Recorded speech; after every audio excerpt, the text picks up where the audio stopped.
Hi hello నమస్తే, welcome to our TFPC YouTube channel. నేను మీ Sagar sir. నమస్కారం అండి. సిరాజ్ గారు నమస్కారం. మా టిఎఫ్పిసి యూట్యూబ్ ఛానల్ వచ్చినందుకు, మీ విలువైన సమయాన్ని మాకు కేటాయిస్తున్నందుకు చాలా థ్యాంక్స్ అండి. సార్, మీరు సూపర్ స్టార్ కృష్ణ గారి ఫ్యాన్స్ అని తెలిసింది.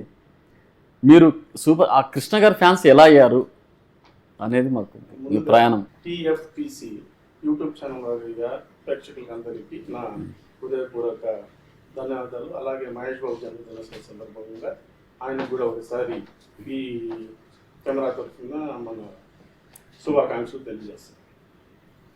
మన కృష్ణ గారి అభిమానిగా దాదాపు 4 దశాబ్దాలండి. అంటే 40 నుంచి 36 సంవత్సరాల క్రితం మన కృష్ణ గారి అభిమాని. మేము చిన్నప్పుడు బ్లాక్ అండ్ వైట్ సినిమాలు చూసేటప్పుడు నాగేశ్వరరావు గారు, రామారావు గారు స్టార్లుగా ఉన్నారు. ఆ రోజు వాళ్ళు ఒకటి ఫ్యామిలీ హీరోగా నాగేశ్వరరావు గారు, కత్తి, రామాయణం ఏదో మామూలుగా పౌరాణిక హీరోగా రామారావు గారు ఉంటా ఉన్నారు. ఆ రోజుల్లో ఒక చిన్న 10 ఏళ్ళు 12 ఏళ్ళు కుర్రోడికి ఏం కావాలో అది కృష్ణ గారి గడి ఉండింది. ఆ గన్ పట్టుకోవటం, ఆ పిస్టల్ కాల్చడం, ఆ గుర్రం మీద పరిగెత్తడం. మరి ఏంటంటే ఆ ఏజ్ లో 16-17 సంవత్సరాలు మాకు వచ్చేటప్పటికి ఆయన చారిత్రాత్మకమైనవి నిర్ణయాలు, ఆయన డేరింగ్ స్టెప్లు, ఆయన వినూతమైన పద్ధతిలో ఆయన చేసే సినిమాలు, ఇవన్నీ యువతకు ఆకట్టుకున్నాయండి. అందుకని కృష్ణ గారు ఆ రోజు మాస్ హీరో అయ్యారు, అత్యధిక అభిమానులను సంపాదించగలిగారు. సో మా ఫాదర్స్ వాళ్ళు నాగేశ్వరరావు, రామారావుని లైక్ చేయవచ్చు, కానీ జస్ట్ మా జనరేషన్ మేము 14 నుంచి 16 సంవత్సరాలు వచ్చేటప్పుడు కృష్ణ గారు మాకు బాగా ఇష్టమైన హీరో అయ్యారు కాబట్టి మేము కృష్ణ గారి అభిమానిగా. సార్, మీకు కృష్ణ గారు నటించిన సినిమాల్లో ఏది ఇష్టమైన సినిమాలు? అప్పట్లో ఒకటి, మీరు నెల్లూరు జిల్లాకు ప్రెసిడెంట్, కృష్ణ ఫ్యాన్స్ అసోసియేషన్కి ప్రెసిడెంట్గా ఉన్నారని తెలిసింది. అంటే ఎవరు యాక్టివ్గా ఉంటారో వాళ్ళు జిల్లాకి ప్రెసిడెంట్గా అవుతారు. అదే నియమించే పోస్ట్ కాదు, నామినేట్ పోస్ట్ కాదు. యాక్టివ్ గా ఎవరు ఉంటారో, ఎవరికి ఎక్కువ విషయాలు తెలుస్తాయి, ఎవరు ఎక్కువ ఆ రోజు బ్యానర్లు, బోట్లు, పూలు చల్లుతారో వాళ్ళనే ప్రెసిడెంట్ గా పిలువబడేవాళ్ళు. వాళ్ళలో నేను ఒకరిని కాబట్టి నేను ప్రెసిడెంట్ అనుకున్నాం, వాళ్ళు నన్ను ప్రెసిడెంట్ గా యాక్సెప్ట్ చేశారు. మీరు కలిసేవారా సార్ ఎప్పుడైనా కృష్ణ గారిని? అంటే కృష్ణ గారిని ఏ జన్మదినోత్సవానికైనా సరే వరుసగా 10 ఏళ్ళు ఊటికి పోయి కలిసాం. Super sir. దాంతో ఆయన చెన్నైలో ఉన్నప్పుడు చెన్నైలో కలిసేవాళ్ళం. హైదరాబాద్కి వచ్చిన తర్వాత హైదరాబాద్కి కృష్ణ గారి జన్మదినానికి నేను ఒక్కడే కాదండి, ఆంధ్రప్రదేశ్లో నలుమూలలో ఉన్నవాళ్ళు, బెంగళూరు, కర్ణాటక, ఒరిస్సా నుంచి కూడా కృష్ణ గారి కోసం వచ్చి కలిసేవాళ్ళు వందల సంఖ్యలో ఉండేవాళ్ళు. సరే, ఇప్పుడు ఇంకొకటి సార్, ప్రత్యేక రాష్ట్రం గురించి 1950s చాలా ఫైట్ జరిగింది, కానీ అప్పట్లో ఇండస్ట్రీ తరఫున ఎవరు రాలేదనేది ఒక టాక్ ఉండేది సార్. కానీ అప్పుడు కృష్ణ గారు వెళ్ళేసి పొట్టి శ్రీరామ్ గారికి సపోర్ట్ చేస్తూ ఆయన కూడా ధర్నా చేశారు, ప్రత్యేక రాష్ట్రం కావాలని ధర్నా చేశారు. అది మనం పేపర్ లో చూసాము. ఆయన నిరాహార దీక్ష కూడా కూర్చున్నారు. ఆ రోజుల్లో అది కలర్ ఫోటోగా మన పేపర్ లో రావడం జరిగింది. అంటే కృష్ణ గారు ఏది మనసులో ఉంటే అది డైరెక్ట్ గా చెప్పే స్వభావం ఉండింది. ఆ రోజు ప్రత్యేక ఆంధ్రప్రదేశ్ కావాలంటే ఆ సమస్యలకి ఒక రకమైన అభిమానులను వదులుకోవాల్సి వస్తుందేమో అని వేరే వాళ్ళకి మనసులో ఉండేది. సో కృష్ణ గారు ఏంటంటే, నన్ను అభిమానిస్తున్నారు, రాష్ట్రాలు వేరేది, కానీ సినిమా అభిమానులు నాకు రాష్ట్రముతో రాజకీయాలతో పనికి లేదు అనుకుంటే ఆయన డేర్ స్టెప్ అంటే మనం అభిమానం అయ్యేదానికి అలాంటి విషయాలు కూడా ఒక కారణం. మనసులో ఏది ఉంటే అది బయటికి చెప్పటం. సరే, ఇంకోటి, కృష్ణ గారు ఏది చేసినా కూడా అంటే డిఫరెంట్ గా, అంటే అప్డేట్, అంటే ట్రెండ్ సెట్ గా ఉండేదంట అప్పట్లో. ఒక అల్లూరు సీతారామరాజు గారు అయితేనేమి, సింహాసనం అయితేనేంటి, ఇలాగా చాలా సినిమాలు ఇలాంటివి ఆయన అప్పట్లో 70mm స్కోప్, కలర్ ఇలా చేశారు. మీరు ఒక అభిమానిగా ఎలాగా ఫీల్ అయ్యేవారు సార్ అలాంటి ధైర్యంగా స్టెప్ వేసినప్పుడు? చాలా గర్వంగా ఉండేదండి. ఎందుకంటే మోసగాడు సినిమా చేసేటప్పుడు హాలీవుడ్ రేంజ్ లో ఉండేది. ఆ రోజుల్లో గుర్రం ఏంది, ఈ వేషాలు ఏంది, ఈ టోపీ ఏంది అనేది ఉండే విమర్శలు పత్రికల్లో గానీ, తోటి నటులు గానీ, ఇండస్ట్రీలో గానీ అది ఎందుకు ఆడుతుందా, అదేదో ఎడారిలో పోయారంట అనే పొజిషన్ లో ఉండింది. కానీ అది ఇంగ్లీష్ హాలీవుడ్ చిత్రాలకు పోటీగా ఉండి ఈ సినిమాను ఇంగ్లీష్ లో డబ్ చేశారు, ద ట్రెజర్ హంట్ అనే పేరుతో. అంటే ఆ రోజులో హాలీవుడ్ నుంచి తెలుగులో డబ్ చేసే సినిమాలు చూసాము.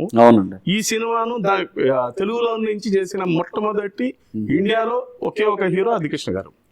సూపర్. ఇంగ్లీష్ లో సినిమాని డబ్ చేయటం. అప్పుడులో కలర్ కలర్ బాక్స్ అని ఇచ్చేది ఫిలిం మీద అప్లై చేసేదానికి.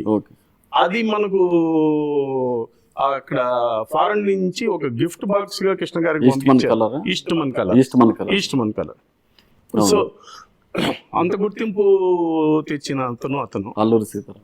తర్వాత మీరు అల్లూరి సీతారాం అంటే మోసగాడు. తర్వాత అల్లూరి సీతారామరాజు గారు అంటే ఆయన గొప్పతనం గురించి మీరు ఒకటి, ఆయన మంచితనం గురించి ఒకటి, సూపర్. అతని సాహసానికి మారుపేరు అనే దానికి ఒకటి ఏంటంటే, ఆ రోజుల్లో వి రామచంద్రరావు గారు సినిమా స్టార్ట్ చేసినప్పుడు అనారోగ్యంతో రాకుండా దాని తర్వాత కాలం చేశారు. ఆయన కాలం చేసిన తర్వాత కృష్ణ గారు సొంత డైరెక్షన్ చేసి ఆయన మధుసూదన్ రావు గారి పేరు రామచంద్రరావు గారు పేరేసి ఆ రెమ్యునేషన్ కూడా ఇచ్చారు ఫుల్. సెకండ్, ఘంటసాల గారు తెలుగు వీరులు ఎవరో పాట పాడినప్పుడు సగం పాట అయిపోతే ఆయన కాలం చేశారు. ఆ పాట కొరవ సగం రామకృష్ణ చేత పాడించి ఇద్దరికి రెమ్యునేషన్ ఇచ్చి ఇద్దరు ఘంటసాల పేరేశారు. సూపర్.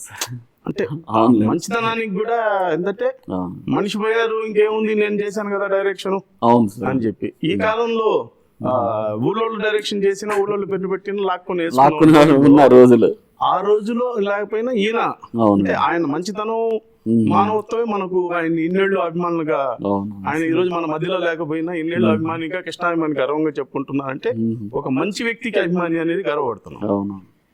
సరే, కంచుకాగడ సినిమాను తర్వాత అగ్నిపర్వతము, అగ్గిపెట్టుందా అనేది అప్పట్లో ఒక ట్రెండ్ సెటర్ గా నిలబడింది యూత్ కు. కంచుకాగడకు సినిమా ఆ రోజుల్లో మహా క్రేజ్ లో ఉండింది. శ్రీదేవి కృష్ణ గారు కలిసి చేశారు. మా రాష్ట్ర అధ్యక్షుల్లో మన పిలవంగా వీరకృష్ణ అభిమాని అయిన రామలింగేశ్వరరావు గారు ఆ సినిమాకు ఎన్ రామలింగేశ్వరరావు మురారిపొడ్డి అప్పుడు కృష్ణ గారితో ఆ సినిమా చేశారు. 14 రోజులు సైక్లోన్ ఎఫెక్ట్ లో మేము రోజు థియేటర్ల కాడ నిలబడి గొడుగులు లెక్క పెట్టేదండి. ఎన్ని గొడుగులు వచ్చాయి? 1000 టికెట్లు ఆ రోజుల్లో 800 మన తుఫాను 850 సీట్లు నర్తకి థియేటర్ లో ఉండి ఆ రోజుల్లో 4600 రూపాయలు కెపాసిటీ ఉంటే 800 గొడుగులు కనపడేవండి. అది మనం పందాలు పెట్టి లెక్క పెట్టుకునేది. ఈ రోజు 600 గొడుగులు వస్తాయి, 800 గొడుగులు వస్తాయి. అంత కృష్ణ గారు మా క్రేజ్ అండి. కాకపోతే ఆయనకు ఉండేది ఒక లిమిటెడ్ ఉండేది. 33 రోజులు సినిమా ఫుల్ అయితే 35 రోజులు సినిమా తీసేసేది. అంటే ఆయనకు ఒక లిమిటెడ్ ఫ్యాన్స్ ఉండేది, ఒక ఇమేజ్ ఉండేది. ఒక సినిమా, ఏ సినిమా అయినా సరే కృష్ణ గారికి ఒక రోజుకు 2 సినిమాలు రిలీజ్ అయిన ఘనత ఉంది, ఒకే వారంలో 4 సినిమాలు రిలీజ్ అయిన ఘనత ఉంది, ఇలాగ సంవత్సరానికి 18 సినిమాలు రిలీజ్ అయిన ఘనత ఉంది. సంవత్సరానికి 18 సినిమాలు కూడా రిలీజ్ అయినాయి. అంటే అంత బిజీగా ఉండేవాళ్ళు, అంత స్టార్డమ్ ఉండేది కృష్ణకు. సార్, ఈ అగ్నిపర్వత మూవీ చాలా ట్రెండ్ సెట్టర్ సార్. అగ్గిపెట్టుందా అనేది అప్పట్లో చాలా రోజుల్లో ఒక మాస్ హీరోని 2 క్యారెక్టర్లను బాగా ఎంజాయ్ చేసింటారు బ్రహ్మాండంగా. అంటే ఈ రోజుల్లో అగ్గిపెట్టి ఉందా అనేది కానీ ఆ రోజు అగ్గిపెట్టి ఉందా అనేది అడగటంలో చాలా ఇమేజ్ ఉండేది. మాస్ డైలాగుల్లో ఆ రోజుల్లో ప్రతి రిక్షా అతను, ప్రతి బండి అతను అగ్గిపెట్టి ఉందా అని అడిగే స్టేజ్కి పోయారు. అంటే 2 క్యారెక్టర్లను, ఒక చందు అనే ఇన్స్పెక్టర్ క్యారెక్టర్ ని అగ్నిపర్వతంలో ఈయనను రెండింటిని బ్యాలెన్స్ చేయడానికి పూర్తి డిఫరెంట్. ఒక తల్లికి అన్యాయం జరిగితే తన కళ్ళ ముందు ఒక తల్లిని చంపేస్తే ఆ మనిషి ఎంత రెబల్ గా ఉంటాడు అనేది ఒక క్యారెక్టర్, ఎమోషనల్ క్యారెక్టర్. శారద గారు చనిపోవటం, తను ఒంటి మీద లాక్కుపోవటం, ఆ ఎమోషన్ నుంచి క్యారీ చేయాలంటే ఒక ఫోర్స్ ఉండాలి, ఒక మేనిజం ఉండాలి, ఒక సిగ్నేచర్ స్టైల్ ఉండాలని ఒక కర్ర, ఒక యుద్ధం చేసి రాఘవేంద్రరావు గారు సృష్టించిన ఒక అగ్నిపర్వతం క్యారెక్టర్ ఈ రోజుకి మరో దగ్గర లేదు అంటే మన నమ్మం ఆసక్తిగా ఉండదు. సార్, ఇంకొకటి అంటే హై బడ్జెట్ అన్నప్పుడు మనకి బాలీవుడ్ అయినా తర్వాత మొత్తం అన్ని ఇండస్ట్రీలో కొద్దిగా హై బడ్జెట్ హిందీ మూవీస్ జరుగుతాయి. అవును, అలాంటి టైంలో ఒక సింహాసనం అనే హై బడ్జెట్ మూవీ తీసుకున్నారు కృష్ణ గారు. అది చాలా మంది చాలా బడ్జెట్ అవుతుందని చెప్పారు. అయినా కూడా ఆయన ఎంతో సాహసపేతమైన నిర్ణయం తీసుకొని సింహాసనం హైయెస్ట్ బడ్జెట్ అట్లా టాలీవుడ్, హాలీవుడ్ మొత్తం ఏది బాలీవుడ్ లో కూడా క్రాస్ చేసింది 70. ఎందుకు సార్ అంత సాహసపేతమైన నిర్ణయం తీసుకుంటారా కృష్ణ గారు ఎప్పుడైనా ఏదైనా చెయ్యాలంటే? కృష్ణ గారికి మొదటి నుంచి ఉండేది ఏంది అంటే డేరింగ్, ఎవరు చేయని పని మనం చేయాలా, ఓకే. ఎక్కడ జరిగింది మనం జరపాలని. ఆ సినిమా స్టీరియోసోనిక్ 70mm పూర్తి ఇష్టం గారు అవును ప్లస్ బపిలహరి మ్యూజిక్. మ్యూజిక్ ఆ రోజుల్లో మన బాలసుబ్రహ్మణ్యం లేకపోయినా రాజసీతారాం అనే ఒక కొత్త అబ్బాయి సింగరు. ఆ రోజు స్టార్ హీరోలు జయప్రద, శ్రీదేవి, రాధా, మన అంజద్ ఖాన్, బా బపిలహరి మ్యూజిక్ అంటే ఆ రోజుల్లో చేసిన తర్వాత సినిమా మొత్తం 2 భాషల్లో ఏకకాలంలో నంజు జరిగింది, హిందీ, తెలుగు. మళ్ళీ సూపర్ స్టార్ కృష్ణ గారు దాన్ని దర్శకత్వం మళ్ళీ అన్ని చేస్తూ చేస్తున్నా.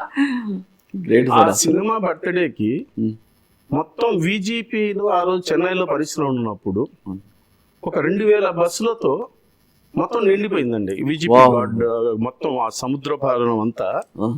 ఆ రోజు 3 hours ట్రాఫిక్ లెస్ అయితే ఆ రోజుల్లో ఉన్న సీఎం గారు దీని గురించి ఎంక్వైరీ చేసి ఎవరు ఆ స్టారు, ఇన్ని బండ్లు ఏంది, ఎన్ని బస్సులు ఏంది, ఎలా ఆగిపోయినాయి, ఎవరు అతను అడిగారు. ఆ రోజు 1000 ఆఫ్ వెహికల్స్ ఆ విజిపిలో సముద్రం బదులు ఇవి కనబడేవి.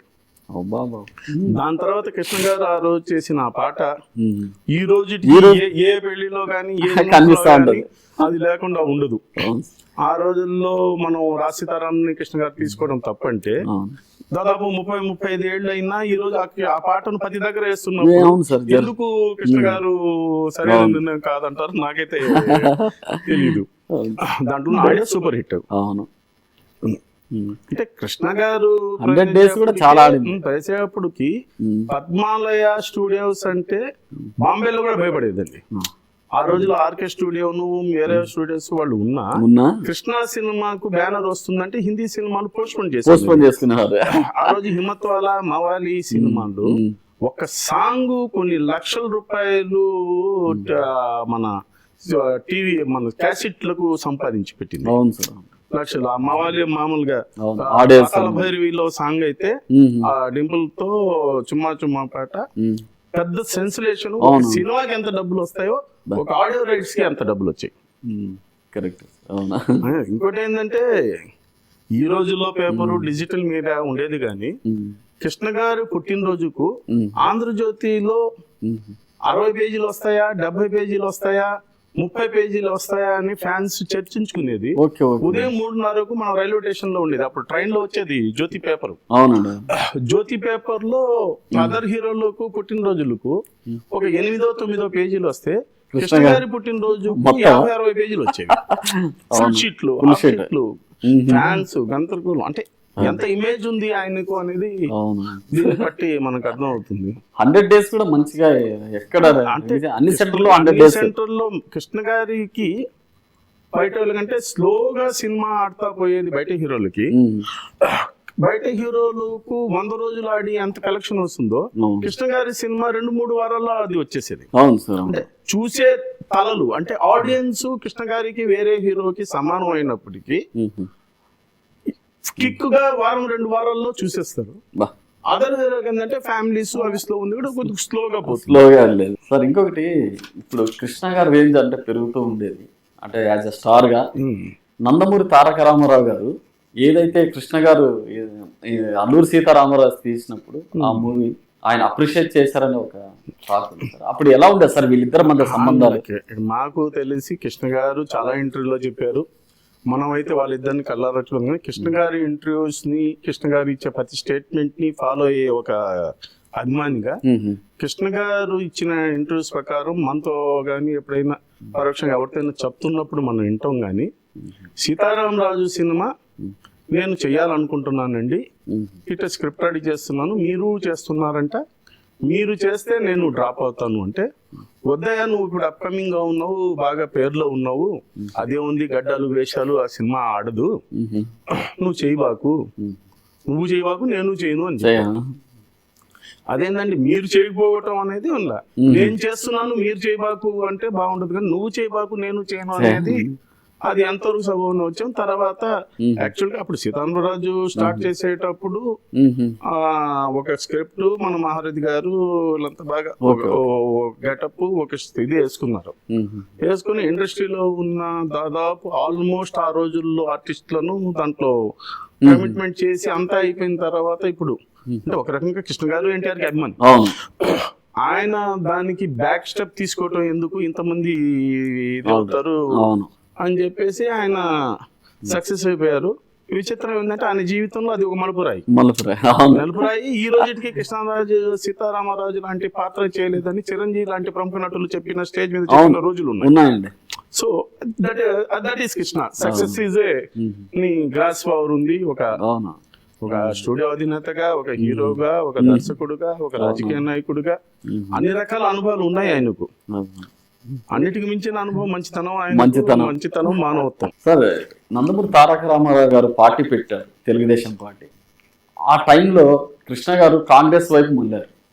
అంటే అలా కాంగ్రెస్ వైపు వెళ్ళినప్పుడు ఎన్టీ రామారావు గారు ఏమైనా ఇద్దరి మధ్యలో ఏదన్నా మనస్పర్ధాలు రావడం కానీ ఏమైనా జరిగిందా? అపోజిషన్ పార్టీ ఎన్టీ రామారావు గారు పార్టీ స్థాపించారు.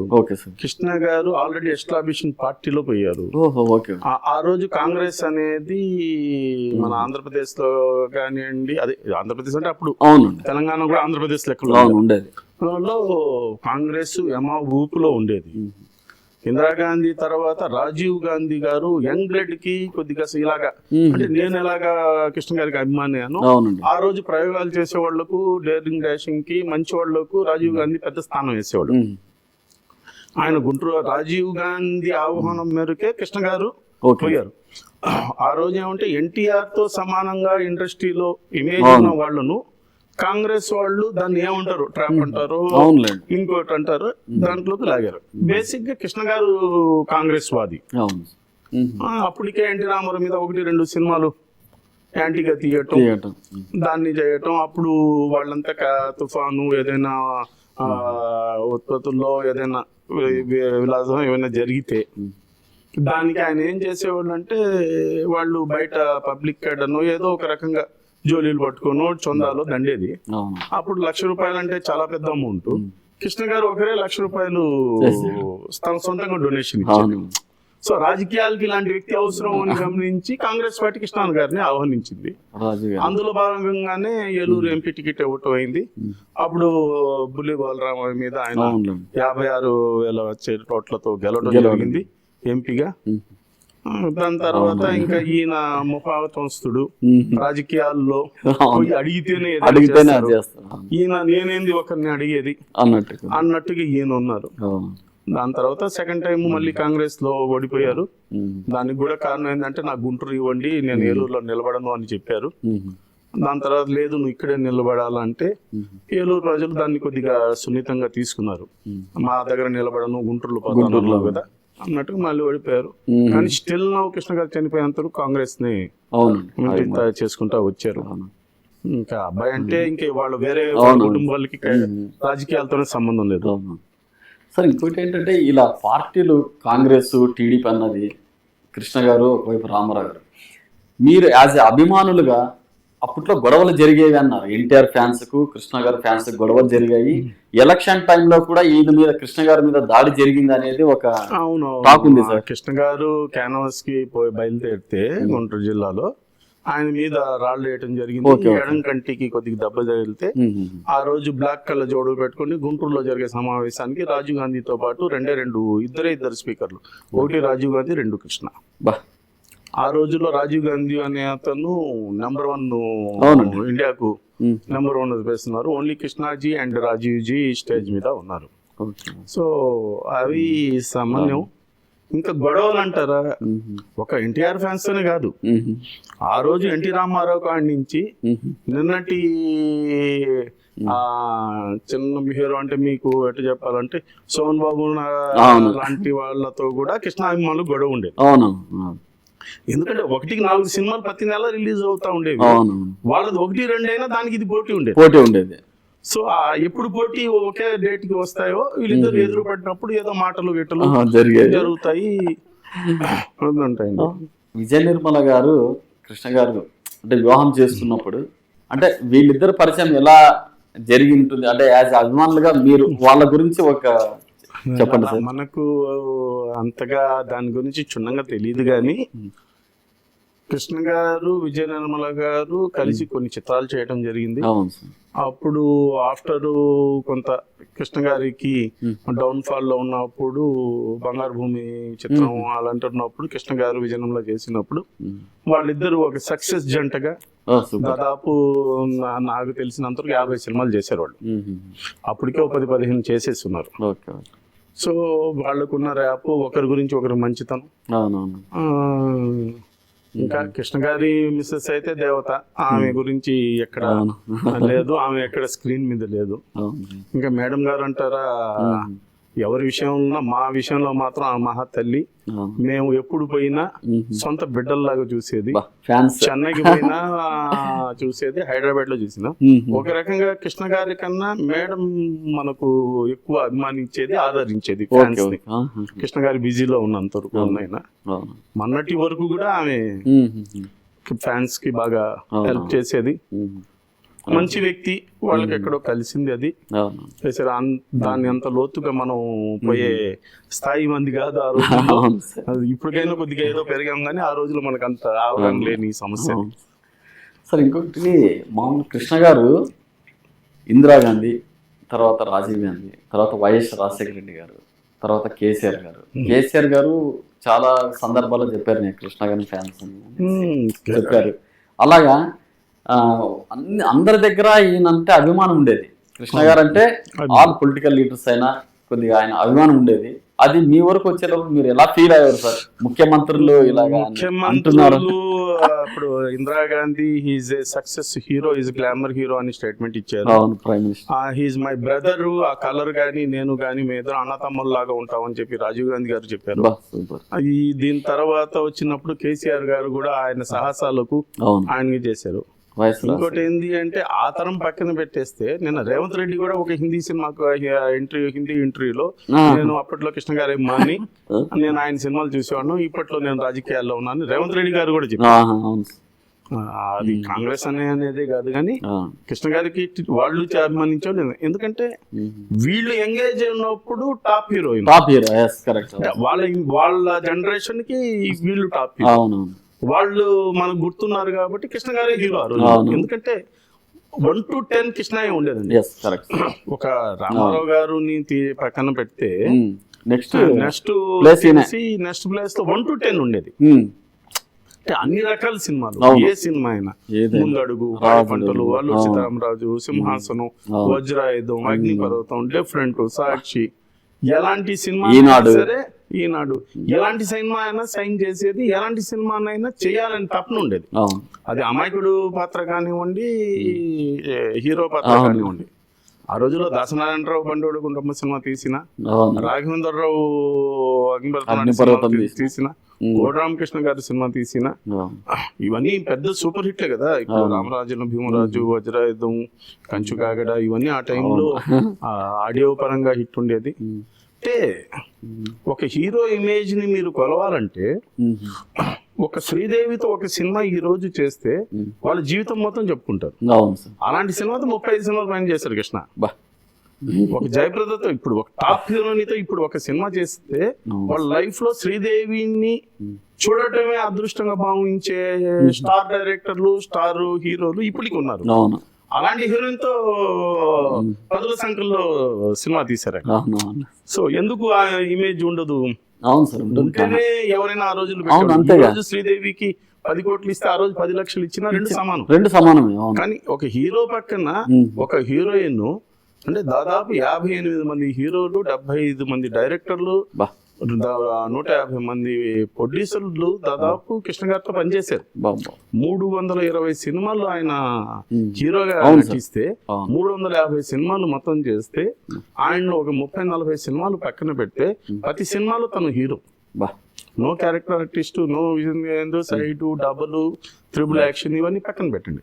ఆయన 300 సినిమాల హీరో. ఇప్పుడు మన తెలుగు ఇండస్ట్రీలో రాజ్ కుమార్ గారు పక్కన పెడితే అది అక్కడ ఇంకా ఎవరు లేక అది రాజ్ కుమార్ది. ఇక్కడ ఇంతమంది ఉండి Raj Kumar is a Karnataka number 1. So ఆయన ఎన్ని సినిమాలు తీశారనే దాంట్లో ఆశ్చర్యం లేదు. ఇక్కడ రామారావు గారు, నాగేశ్వర గారు, నాగేశ్వర, శోభన్ బాబు గారు, కృష్ణంరాజు. కృష్ణంరాజు గారు, ప్లస్ అవును. కొత్తగా వచ్చిన చిరంజీవి గారు, చిరంజీవి గారు. ఇంతమంది ఉన్నప్పుడు కూడా కృష్ణ గారు 300 సినిమాలు చేశారు. కరెక్ట్ సార్, అవును. yes. సో నాకు ఒక రకంగా కృష్ణ గారు అభిమానం, మనం అదంతా గర్వంగా చెప్పుకుంటాం. కృష్ణ గారు ఆయన ఏదైనా సినిమా చేసినప్పుడు ఏదైనా ఫ్లాప్ అయితే ఆ ప్రొడ్యూసర్ నష్టాల్లో ఉంటే అడిగి మరీ ఇంటికి పిలిపించుకొని ఈ రకంగా నువ్వు నష్టపోయావు, నెక్స్ట్ నీకు సినిమా ఇస్తున్నాను, నాకు రెమ్యునరేషన్ ఏమొద్దు, రిలీజ్ అయిన తర్వాత చూద్దాము ఆ వచ్చిన దాంట్లో అనేవారంట. ఇప్పట్లో అలాంటి హీరో ఎవరైనా ఉన్నారా? అంటే మీకు దీనికి 2 ఉదాహరణలు చెప్తాను. ఒకసారి కృష్ణ గారి బర్త్డేకి మేము పోయాము. Okay sir. కృష్ణ గారి ఊటీకి. అప్పుడే డీకే అనే అతను, డీకే బోస్ అనే అతను ఎవరు కొత్తగా కొరియోగ్రాఫర్ వచ్చారు. ఓకే. అప్పుడు సలీము, సీను వీళ్ళు మంచి ఇందులో ఉండేది. ఓకే. సీను కృష్ణ గారికి పర్మనెంట్ గా ఉండేది. ఒకరోజు అంటే ఉదయం 7 o'clock అయింది, షూటింగ్ స్టార్ట్ కాలేదు, ఊటీ చలిగా ఉంది, అవన్నీ వెళ్ళిపోతాయి, సాంగ్ సిచ్యువేషన్. ఏంది అడిగితే బత్తాయికాయలు తీసుకొచ్చేదానికి కిందకి బండిపోయి ఉంది సార్, వచ్చిన తర్వాత స్టార్ట్ చేస్తా ఉన్నారు అంటే, ఏమయ్యా ప్రొడ్యూసర్ ఇప్పటికే సినిమా చేస్తాను ఉన్నారు, తనకు ఎందుకు అంత కష్టపెట్టం, కృష్ణను చూసేదానికి వస్తారా, బత్తకాయలు చూసేదానికి వస్తారా? ఒక బుట్ట తీసుకొచ్చి చేసి వాడికి పంపించండి, వద్దు అని వచ్చేయమని. ఇది మొదటి ఉదాహరణ. వాళ్ళు వీళ్ళు చెప్పడం పక్కన పెడితే 2003 ఏప్రిల్లో నేను నాని అనే సినిమా కొనుగోలు చేశాను. Okay sir. నేను బేసిక్గా డిస్ట్రిబ్యూటర్, కృష్ణ గారి వల్ల డిస్ట్రిబ్యూటర్ అయ్యాను. దాదాపు 30-40 సినిమాలు నెల్లూరు జిల్లాకు డిస్ట్రిబ్యూట్ చేశా. నాని సినిమా పరాజయం పొందిన తర్వాత, దాని తర్వాత నేను శంకర్ దాదా జిందాబాద్ సినిమా చేసేటప్పుడు, నువ్వు ఆ సినిమాకు పోగొట్టుకున్నావు కదా, జమినీలో నేను చెప్తాను, ఒక 7 ప్రింట్లు నువ్వు పట్టుకెళ్ళు, దానికి డబ్బులు కట్టాల్సిన అవసరం లేదు అన్నాడు. అలాంటి మహానుభావుడు ఇప్పుడు వాళ్ళకు వీళ్ళకు చెప్పేది వేరే. నా విషయంలో చెప్తున్నా. అవును. 2003లో నేను నాని అది గుర్తు పెట్టుకొని మళ్ళీ నువ్వు నువ్వు బాగా పోగొట్టుకున్నావు కదా నానిలో, నువ్వు ఎవరు చెప్పబాకు, నేను జమినీలో పెద్ద పైకి చెప్తాను, ఒక 7 ప్రింట్లు నువ్వు తీసుకోను అని శంకర్ దాదా జిందాబాద్ ఉన్నప్పుడు. ఆ చెప్పేదానికి కూడా కారణం ఏమంటే, జమినీ ఏదో రిపేర్ చేస్తాను, పద్మాలయ స్టూడియోలో కేర్ ఆఫ్ గా ఉన్నారు వాళ్ళు ఆ రోజు. సో నేను ఆయనతో పోయి ఏనా ఇటు వచ్చామంటే, ఇట్ట గారు కొద్దిగా అటు ఇటు కష్టాల్లో ఉన్నాను అంటే చేశారు. అంటే చెప్పింది కాదు, నాకు జరిగింది చెప్తాను. అదే. సో ఎప్పుడో ఒక సినిమా చేసిన నాకే ఎట్టు ఉంటే, కంటిన్యూగా ఆయనతో ఉండి ఎన్నో సినిమాలు చేసేవాళ్ళకి ఆయన ఎన్ని రకాల సహాయాలు చేసాడో ఆయనకే తెలుసు. కరెక్ట్ సార్, గ్రేట్ హ్యూమానిటీ మాత్రం. ఒక అమ్మాయిని పిలిచి 7 ప్రింట్లు అంటే, ఆ రోజు ప్రింట్ 78,000 ఉండింది శంకర్ దాదా ప్రింట్, 1 × 7. అంత అమౌంట్ అసలు గ్రేట్ గా హెల్పింగ్. దాని తర్వాత శంకర్ దాదా జిందాబాద్ 2004లో 5లో వచ్చింది. అప్పుడే చిరంజీవి లాస్ట్ సినిమా, అప్పుడు పొలిటికల్ గా. ఇప్పట్లో అలాంటి హీరోలు ఇప్పుడు అప్పుడులో కూడా లేరు. అప్పట్లో కూడా లేరు. కృష్ణ గ్రేట్. మీకు అప్పుడులో లేరు, ఇప్పుడులో లేరు. మీరు రకరకాలుగా ఇన్ని ఉంటారు వేరే హీరోలు గురించి కదా. ఎవరికి సినిమాతో పని, వాళ్ళు ఒక రకంగా అభిమానులకు గానీ స్నేహితులు గానీ కొనొద్దని చెప్పేవాళ్ళు. వాళ్ళు ఏది పోతే నా మీద వచ్చి పడతాడు అని. ఈయన ఏంటంటే, ఈ సినిమా తీసుకుని దానికొని తిరుగుతారా, నాతో సినిమా తీస్తే నీకు పోయింది కదా, ఇంకో సినిమా ఇస్తాను రా అని పిలిచేవాడు. సో ఆయనకి వేరే వాళ్ళకు మనం పోలిక పెట్టలేము. ఒక చిన్న ఇష్యూ అయితే మీకు తెలుసో తెలియదు, ఎస్వి బాలసుబ్రహ్మణ్యం గారికి కృష్ణ గారికి ఏదో చిన్న. అవునండి. అది ఇష్యూ ఏంటి సార్? అది మనకు తెలిసిన విషయం ఏంటంటే, ఇందిరాగాంధీ చనిపోయిన తర్వాత ఒక బుర్రకథ పాడారు కృష్ణ గారు. ఇందిరాగాంధీ మీద ఒక బుర్రకథ చేశారు. ఓకే. వినరా వితేలో వీర ఇందిరాగాంధీ చరిత్ర అని చెప్పి ఒక బుర్రకథ తీశారు. ఆ బుర్రకథకు కృష్ణ గారు ఏంటంటే, వాలంటరీగా అందరినీ ఇందిరాగాంధీ ఎలా చనిపోయారు, ఎలా గన్తో కాల్చారు అనేది ఈ పాటలో చూపిస్తాను. దానికి సింగింగ్ బాలసుబ్రహ్మణ్యం గారు చేశారు. ఎస్వి బాలసుబ్రహ్మణ్యం గారు చేశారు. ఆ రోజుల్లో వాళ్ళకి ఏదో వాళ్ళ కమిట్మెంట్ ఎలా ఉందో వాళ్ళ మేనేజర్లు ఎట్టో చెప్పారు కానీ, దాని రెమ్యునరేషన్ దాని తాలూకా రాలేదనేది ఆయన ఇబ్బంది. నేను వాలంటరీగా ఓ దేశకి రాజకీయ నాయకులను కాల్చి చంపేస్తే మానవతం లేకుండా మనం అందరం వాలంటరీగా చేసాము అయింది. దాని తర్వాత మళ్ళీ అది సత్తుమణికి పోయింది. నాకు తెలిసి ఒక స్టేట్మెంట్ లో నేను చూడటం, బాలసుబ్రహ్మణ్యం గారు హాస్పిటల్ ఉన్నప్పుడు ఒకసారి కృష్ణ గారిని చూడాలని అన్నారు. ఏకైక ఒప్పుకొని అడిగిన అంటే, ఆ టైంలో కూడా ఆయన లేదు అడిగాడంటే ఎంత గ్రేట్. కొంతవరకు ఆయన సైడే తప్పు ఉందనేది నా అంచనా. అవునవును, ఆయన పాశ్చాత్తాపడ్డాడు. ఎస్పి బాలసుబ్రహ్మణ్యం నా గారు అంచనా. కృష్ణ గారితో నేను అనేసి కొద్దిగా బాధపడ్డాడు. అవును, బాధపడ్డా. అది అయితే ఉంది. అది నేను చదివాను, విన్నాను. సార్ కృష్ణ గారు బ్రదర్ బంగారయ్య గారు ఉన్నారు, ఆదిశేషి గారు మీ ఎలా ఉండేది? ఆయన ఇప్పుడే ఆయన కలిసి వస్తున్నాను నేను. మన 4వ తేదీ ఆయన బర్త్డే జరిగింది. Super sir. 4వ తేదీ నేను ఆయన పోయి శుభాకాంక్షలు చెప్పి బొకే ఇచ్చి రావడం జరిగింది. ఇప్పుడు ఆ సంస్థలో ఏదైనా పెద్ద దిక్కు ఉన్నారంటే ఆయన ఒక్కరే. అవును, బంగారయ్య గారు. మంచి చెడుకు కృష్ణాభిమానులకు గానీ ఆ పద్మాలయకు గానీ ఆయనే ఉన్నారు.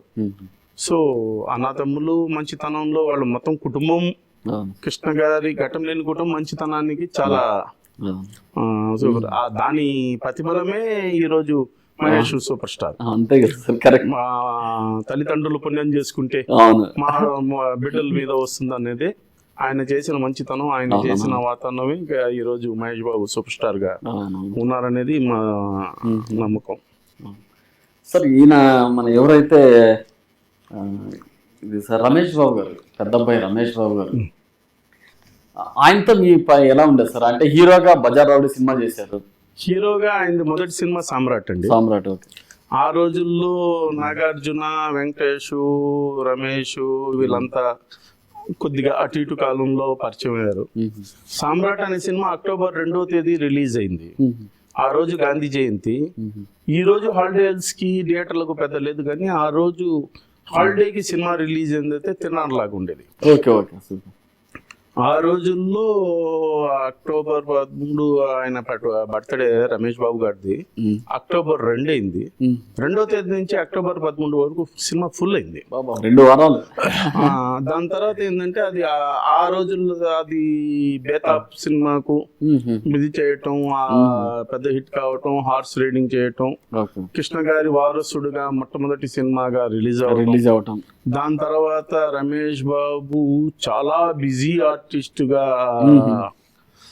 బజార్ రౌడీ కానివ్వండి, నా ఇల్లే నా స్వర్గం గాని, ముగ్గురు కొడుకులని కృష్ణ గారి సపోర్ట్ తో గాని ఇలాగా చేసిన తర్వాత ఆయనకున్న ఇమేజ్ తో ఆ రోజు రాజేంద్ర గారు మరో చరిత్ర, సాహస చరిత్ర అని చెప్పి మరో చరిత్ర టైప్ లో ఒక సాహస చరిత్ర అని ఒక సినిమా డిజైన్ చేశారు టి రాజేంద్ర గారు. ఆ రోజు టి రాజేంద్ర గారు తమిళ్లో సూపర్ స్టార్ డైరెక్టర్ గా ఉండేది. ఆ ప్రేమ సాగరం ఆ సినిమాలు చేసిన తర్వాత కొన్ని కారణాల వల్లగా అది సినిమా ఆగిపోయింది. రమేష్ బాబు కొంత సొంత తప్పుతో చేయారు.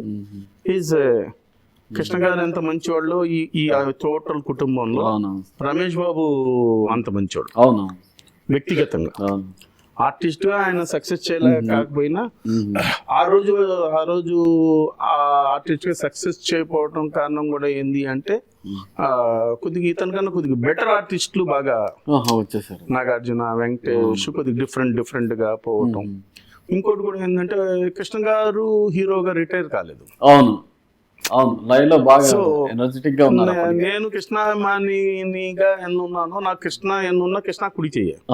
మహేష్ బాబు, రమేష్ బాబు ఎవరు వచ్చినా మనకు ఆయన తర్వాత. సో నాలాంటి వాళ్ళు ఏంటంటే కొద్దిగా ఆదరించడం కృష్ణకి ఒక వంతు ఉండింది. అదే చెప్తారు, ఒక దగ్గర ఇద్దరు రాణించటం అనేది కొద్దిగా అరుదు. మీకు అప్పుడు ఏమన్నా కొద్దిగా ఫీల్ అయ్యేవారా సార్ రమేష్ బాబు గారు ఫ్యాన్స్ గా? ఈ నాగార్జున, వెంకటేష్ తో సమానంగా చేయలేకపోతున్నాడనే కొద్దిగా ఫీల్ అయ్యేది. ఫ్యాన్స్ తర్వాత మెల్లమెల్లగా తగ్గిపోయింది. కృష్ణ గారు ఇమేజ్ పోయిన తర్వాత మహేష్ బాబు హీరో అయ్యేదానికి కూడా ఒక 5-6 ఏళ్ళు గ్యాప్ వచ్చింది. అవును సార్. అయినా మనం కృష్ణ గారి బర్త్డేకి పోయేవాళ్ళం, కృష్ణ గారితో ఉండేవాళ్ళం. అంటే ఇండస్ట్రీకి మహేష్ బాబుకు కృష్ణ హీరో తనానికి కొంత గ్యాప్ ఉంది. అవును, ఏజ్ ఉంది. జనరల్ గా ఏంది అంటే అప్పుడు చిరంజీవి బాగా ఉన్నప్పుడు కృష్ణాభిమానులు కొద్దిగా కుడియడంగా చిరంజీవి మాస్ ని లైక్ చేసేవాళ్ళు. మహేష్ బాబు ఎప్పుడు వచ్చారో టోటల్ మళ్ళీ అదే ఎనర్జీ మళ్ళీ కంటిన్యూ అయింది. సూపర్ స్టార్ కృష్ణ గారు అబ్బాయిగా సూపర్ స్టార్ మహేష్ బాబు గారు ఆ రేంజ్ కు ఎదుగుతారని మీరు ఎప్పుడైనా ఎక్స్పెక్ట్ చేశారా? మహేష్ బాబు గారు చిన్నతనంలో ఉన్నప్పుడు బాలనటుడుగా చేసేటప్పుడు, బాలచంద్రుడు సినిమా, ముగ్గురు కొడుకు సినిమా చూసినప్పుడు ఈజ్ ఉంది, ఈ అబ్బాయి కొద్దిగా తగ్గితే ఆర్టిస్ట్ అవుతాడు అన్నాడు అని అనుకున్నాము. కానీ మీరంతా ఫ్యాన్స్ గా ఈ రోజు తను అంత పెద్ద స్టార్ అవుతాడనేది కృష్ణ గారే అనుకొని ఉండరని నేను అనుకుంటున్నాను. ఏదో కాలక్షేపానికి హీరోగా చేసి తీసుకొచ్చిన అతను రాజ్ కుమారుడు సినిమాతో నవరసాలు రాఘవేంద్రరావు చూపించారు. దాంట్లో మీరు గమనిస్తే ఒక 35 కానీ ఒక 8 కానీ అన్ని నవరసాలు ఉంటాయి ఇండస్ట్రీలో, అన్ని చూపించారు ఆ సినిమా. సో మహేష్ ఆ రోజు నుంచి చేసి ఒక్కడు సినిమాతో తిరిగి చూడని హీరో ఆ రోజే స్టార్ అయిపోయారు. ఆ రేంజ్ కి వెళ్ళిపోయారు. తర్వాత పోకిరి బ్లాక్ బాస్టర్ అయింది ఒక్కడు తర్వాత. దాని తర్వాత ఇంకా మనకు సార్ మీరు మహేష్ బాబు గారు వచ్చిన ప్రతి బర్త్డే చాలా గ్రాండ్ గా చేస్తారు మీరు యాజ్ ఎ ఫ్యాన్స్ ప్రెసిడెంట్ గా. అంటే పిల్లలకు అందరికి ఇచ్చేసి అనాథ పిల్లలకి. మనం మహేష్ బాబు మనస్తత్వం, కృష్ణ గారి మనస్తత్వం రెండు చాలా క్వైట్ డిఫరెన్స్ ఉంటాయి. మహేష్ బాబు తన పరిధిలో తను ఏమనుకున్నాడో ఎవరికి చేయాలో వాళ్ళకే చేస్తారు. కృష్ణ గారికి పరిధి లేదు, తను ఎవరికైనా చేస్తారు. ఇన్ఫినిటీ డిఫరెంట్, అది డిఫరెంట్. మహేష్ బాబు ఒక సంకల్పంతో హార్ట్ ఆపరేషన్ అని పెట్టారు. 14 years లోపల ఉన్న వాళ్లకు పెద్ద చేసి ఆంధ్ర వాళ్ళతో అక్కడ ఇక్కడ వచ్చేసి మనకు రైన్బో వాళ్ళతో టైప్ అయ్యి దాదాపు 4,000-5,000 మంది చిన్నారులకు ఆపరేషన్ చేయటం జరిగింది. గుండె ఆపరేషన్. దాన్ని MB foundation, Mahesh Babu foundation పేరుతో పెట్టారు. దానికి మేడం డాక్టర్ ఉషా గారు వాళ్ళు బాగా చేస్తారు. యుఎస్ఏ నుంచి అలా వచ్చినప్పుడు కూడా చేస్తారు. బట్ దాంట్లో కూడా కొంత 100% ఉంది, కానీ కొంత ఇది గవర్నమెంట్ పాలసీ లాగే ఉంటుంది. మొత్తానికి 4,000 మంది వరకు ఆయన హార్ట్ ఆపరేషన్ చేశారు. ఇది తెలియకుండా చిన్నారులకు మంచోళ్లకు మనం సాయం చేసిన ఉన్నాయి, కానీ అతని పరిధిలోనే ఉంటుంది. ఇప్పుడు కృష్ణ గారితో పరిధి లేదు. నేనైనా ఒకటే, మీరైనా ఒకటే, ఎవరైనా ఒకటే. ఆయనకి తెలియటం అడగటం అంతే. ఈయన ఒక పరిధిలో ఉంది. బట్ ఇది తెలియదు ఏంటంటే కృష్ణ గారికి మహేష్ బాబును మన నర్మతా మేడమే ఇంకో ఫౌండేషన్ మెయింటైన్ చేస్తున్నారు. అది సింగిల్ పేరెంట్ గా ఉండే వాళ్ళు బాగా చదువుకుంటే దానికి కూడా కృష్ణ గారి పేరు మీద ఘట్టంనేని కృష్ణ అనే పేరు మీద ఒక ఫౌండేషన్ ఉంది. అది అంత వెలుగులో రాకపోయినా చేస్తున్నారు. కానీ కొన్ని మహేష్ చేసిన కొన్ని చెప్పకుండా ఎక్కువ కాదు. అంటే ఆయనకు ఉన్న ఈ రోజు ఉన్న లైఫ్ స్పాన్ ఎక్కువ, ఈ రోజు ఉన్న ఖర్చు ఎక్కువ, ఈ రోజు ఉండే జబ్బులు ఎక్కువ. అవును సార్, కరెక్ట్. సో అది అతనికి పబ్లిసిటీ చేసుకుంటే ఏం జరుగుతుందో అది మాకు తెలియదు, కానీ దానికి హద్దు ఉండదు. కొన్ని 100 మంది నుంచి 1000 మంది నుంచి 1,00,000 మంది అయిపోతారు. ఏ మనిషి చేసేదానికైనా ఆయన కూడా ఆయన స్థాయిని బట్టి ఆయన చేస్తారు. మొత్తానికి ఈ రోజు మహేష్ బాబు కూడా మంచి ఇలాంటి కార్యక్రమాలు తండ్రికి తగినట్టుగానే చేస్తున్నారని మనం అనుకుంటున్నాం. మేము కూడా 2-3 పిల్లలకి 2-3 పిల్లలకి రికమెండ్ చేస్తే, కావిలో ప్రెసిడెంట్ విజయ్ కుమార్ అని ఒక ఆయన ఉన్నారు, వాళ్ళకి సంబంధించిన పిల్లలకి, బుచ్చిరెడ్డిపాలెంలో పిల్లలకి, నెల్లూరు టౌన్ లో ఇటీవల కూడా మనం మహేష్ బాబు ఫౌండేషన్ తరఫున ఒక ఇది చేసాం. ఇంకోటి అంటే ఆ తృప్తి ఏంది అంటే, మహేష్ బాబుకు పోవాలంటే ఎవరో ఒక తెలిసిన వ్యక్తిని రికమెండ్ చేయాలి. దాంట్లో మనం కూడా ఉన్నాం. సో మనకు చెప్తున్నారు, అది చాలా బాగుంది. ఇలాంటి సొసైటీలో ఏమన్నా ఉన్నప్పుడు వాళ్ళ దృష్టికి తీసుకెళ్ళినప్పుడు వాళ్ళు కూడా కొద్దిగా హ్యాపీగా ఫీల్ అవుతారు. అవును, హ్యాపీగా ఫీల్ అవుతారు. మీరు ఇలాంటి మళ్ళీ ఇంకోటి ఏంటంటే సమాజంలో అభిమానులు ఇవి అంటే కొద్దిగా చిన్న చూపు ఉంది. ఇలాంటి పనుల వల్ల ఏంది అంటే గౌరవం పెరుగుతుంది. ఫ్యాన్స్ ఏందిరా, అభిమానులు ఏందిరా అనకుండా మహేష్ బాబు ఫ్యాన్స్ అది చేశారా అనేది ఒక గౌరవం పెరుగుతుంది. అది కూడా మనం గర్వంగా ఫీల్ అవుతాం. సార్ ఇంకోటి, మీరు ఇందాక సింగిల్ పేరెంట్ అన్నారు. సింగిల్ పేరెంట్ అంటే అమ్మ లేక నాన్న వీళ్ళిద్దరు ఎవరన్నా ఒకరు కోల్పోయి తల్లిదండ్రులు ఎవరన్నా అవకాశం ఉండి చదువుతూను ఇంట్లో అదే వసతి లేని వాళ్లకు రికమెండ్ చేస్తే ఆర్థికంగా చదువులో హెల్ప్ అవుతారు, ఆర్థికంగా హెల్ప్ అవుతారు. అలాగే క్యాన్సర్ కూడా వ్యాక్సిన్ అనేది ఇస్తున్నారు, హెల్ప్ చేస్తున్నారు అనేది చాలా చేస్తున్నారండి. అంటే వాళ్ళ దృష్టికి తీసుకోబోయే వారాధి ఉండాలా. అవును, ఇప్పుడు ఆ వారాధి సరైన పర్సన్ ఉంటే వాళ్ళు డెఫినెట్ గా హెల్ప్ చేస్తారు. అది క్యాన్సర్ అని కాదు, చదువు అని కాదు, ఇంకోటి ఎన్నో పెళ్లిళ్ళకి ఇచ్చిన రోజులు ఉన్నాయి, వచ్చిన్నాయి. కాకపోతే రైట్ పర్సన్ రైట్ టైంలో వాళ్ళకు చెప్పగలిగిన వాళ్ళు ఉన్నప్పుడు వాళ్ళకి సాయం పొందొచ్చు. సరే, కొన్ని ఏదైతేనే ఇప్పుడు యాజ్ ఏ సూపర్ స్టార్గా మహేష్ బాబు గారు కొన్ని మూవీస్ సర్కారు వారి పాటని, తర్వాత శ్రీమంతుడు, ఇలాంటి సొసైటీకి ఇన్స్పిరేషన్ లాంటి మూవీస్ చేస్తున్నారు కదా.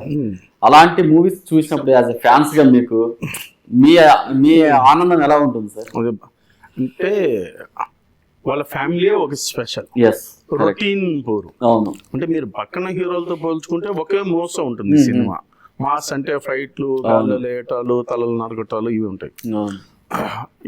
ఈయన మా విషయానికి వచ్చినప్పుడు మిక్సింగ్. ఇప్పుడు కొరటాల శివ గారుతో ఇది మొదలైంది. కొరటాల శివ గారు బేసిక్ గా హ్యూమన్ మీద ఎక్కువ సినిమాలు తీసేదానికి సొసైటీ. ఆయన లక్ ఏంటంటే వరుసగా భర్త అంటే నేను, సర్కారు వారి పాట, మహర్షి, ఇవన్నీ అదే ఒకే పబ్లిక్ కి ఉపయోగపడుతుంది. ఇప్పుడు దత్తకు తీసుకోవడం అనేది ఒక మోసంగా అందరికి తెలిసిన మన మహేష్ బాబు చెప్పటం వల్ల దానికి విపరీతమైన ఇమేజ్ వచ్చింది. ఆయన్ని చూసి ఎంతో మంది దత్తకు తీసుకున్న వాళ్ళు ఉన్నారు, గ్రామాలు దత్తకు తీసుకుని ఉన్నారు 100%. సో అంటే ఒక స్టార్ చెప్తే ఏం ఇమేజ్ వస్తుందో అది వచ్చింది. అక్కడి నుంచి ఆయన ఇన్ఫ్లేషన్ అయ్యి, సో మనం చెప్తే ఎందుకు వినకూడదు. ఇప్పుడు మోస్ట్లీ ఇప్పుడు మనకు సీఎం గా అయిన తర్వాత కూడా భర్త ఆ రోజు కొంతమంది ఆ రోజు సీఎం తో పోల్చుకొని ఇలా చేస్తే బాగుండేది. కేటీఆర్ గారు కూడా చాలా సందర్భాల్లో చెప్పారు, ట్రాఫిక్ రూల్స్ అన్ని అధిగమిస్తాను. అదే భరత్ అనే ఆ కేటీఆర్ డైనమిక్ గా ఉన్నారు కాబట్టి అవును, ఈయన కూడా డైనమిక్. అంటే ఒక హీరో ఏ పని చేస్తే అవును సినిమా చూసే ఆ ఆడియన్ ఏ లెవెల్లో ఉన్నా దాంతో ఈయన పోల్చుకుంటారు. మీకు ఎవరైనా కావచ్చు, అది పెద్ద లీడర్ కావచ్చు, చిన్న మనిషి కావచ్చు, నేను ఆయనతో పోల్చుకుంటేనే ఆయన హీరో. అవును, ఎస్, కరెక్ట్. కేటీఆర్ గారు చెప్పారు, కేటీఆర్ గారు భరత్ ఎంతో ఇలా చేస్తానని పోల్చుకున్నారు కాబట్టి హీరో. అవును, నాలాంటి వాడు ఆయన ఏదో స్పీడ్ గా పోతున్నాడు కారులో అంటే కార్ నేను స్పీడ్ గా తోల్చుకోపోతాను, నాలాంటి వాడు ఆలోచించుకుంటేనే అందుకే హీరో అవుతారు.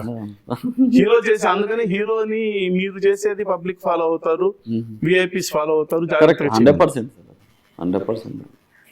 సార్ ఇప్పుడు మహేష్ బాబు గారు తర్వాత నాన్నగారు కృష్ణ గారు, తర్వాత రమేష్ బాబు గారు, మహేష్ బాబు గారు, వాళ్ళ వారసత్వం పుచ్చుకున్న థర్డ్ జనరేషన్ వాళ్ళ అబ్బాయితో నెక్స్ట్ ఎప్పుడు అరంగేయటం ఉంటుంది? అమ్మాయి గారు అయితే ఆల్రెడీ యాడ్స్ చేస్తున్నారు, అమ్మాయి సితారా చేస్తున్నారు. అది యూనిక్ పీస్. ఎందుకంటే గౌతమ్ మరి మదరు గౌతమ్ గారు కూడా యూనిక్ పీస్ అండి. అండర్ ప్రొఫైల్ మెయింటైన్ చేస్తున్నారు. తను లాంచ్ చేయాలనే ఉద్దేశం ఉందో లాంటి ఇంకోటి ఏందో గానీ ఎక్స్పోజ్ చేయటం లేదు. ఎక్స్పోజ్ చేయనంత మాత్రం ఆయనది కాదు. పాప హెవీ ఇంట్రెస్ట్, తాతగారి పోలికలు. అక్కడ కూడా ఆమె యూనివర్సర్ లో ఆమె ఉండింది. ఆ తల్లికి కూతురు దగ్గరగా ఉంది కాబట్టి తల్లి కాపాడుకుంటూ ఈ వయసులో కొన్ని కోట్ల రూపాయలు ఇవ్వటం అనేది ఒక యాడ్ చేసి డబ్బు వస్తే లోపల పెట్టుకొని కట్టలు మంచాల కింద పెట్టుకునే ఫ్యామిలీ కాదు కదా ఘటనేది. సో నాకు తెలిసి కృష్ణ గారి అలవాట్లు ఆయనకు వచ్చాయి, ఆ అమ్మాయికి వచ్చాయి అనేది మన రెయిన్బో హాస్పిటల్ అలాంటి వాటికి కూడా బాగా రెయిన్బో హాస్పిటల్ ఉంది. అక్కడ మనకు ఆంధ్ర హాస్పిటల్ కూడా చాలా బాగా సేవలు చేస్తున్నారు. ఇంకోటి ఏంటంటే ఇంతకు ముందు ఈ పరిమితి ఉన్నది, ఇప్పుడు ఏం చేస్తున్నారంటే ఒంగోలు, వైజాగ్ లో కూడా అక్కడికి పోలేని వాళ్ళు టెస్ట్ చేసుకొని దానికి వాళ్లకు ఒక 30-40 జబ్బులు పర్మిట్ లో ఉన్నాయి, దానికి ఉంటేనే వాళ్ళు చేస్తారు. 30-40 రకాల గుండెకి సంబంధించిన వ్యాధులకే ఎంబీ ఫౌండేషన్ టేకప్ చేస్తుంది. దానికి పోవాలన్నప్పుడు నాకు ఏ జబ్బు కేటగిరీ తెలుసుకోవాలన్నప్పుడు గుంటూరుకో హైదరాబాద్కో రావాల్సి ఉంది.